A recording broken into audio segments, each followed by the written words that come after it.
বেকারত্ব দূর করার জন্য কাজ করব। আমি 3টা স্লোগানে আমি ইলেকশনে ছিল আমার।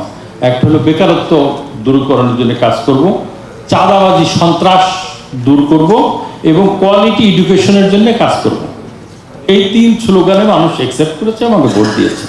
তা এখন চাকরির ব্যাপারে আমি ঢাকা আমার অফিসে পাঠাই, ইন্টারভিউ নেয়, রিটেন ভাইবা নেয়, তাতে 20% লোক ছেলে মেয়ে কোয়ালিফাই করে যারা চাকরি পাওয়ার যোগ্য, আর 80% কোয়ালিফাই করে না যারা চাকরির জন্য, because quality of education is absent.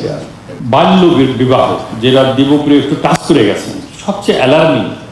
আমার গ্রামে যেসব জায়গায় আমি যাই, বিশেষ করে মাদ্রাসা যেসব মহিলারা বা ছাত্রীরা পড়ে, তাদের কিন্তু 12-13 বছরে বিয়ে হয়ে যাচ্ছে এবং বাবা মা বিয়ে দিয়ে দিচ্ছে। এই জায়গাগুলো আমাদেরকে, যদিও 18 বছরের নিচে হয়, কিন্তু এইটা গ্রামে মানা হচ্ছে না।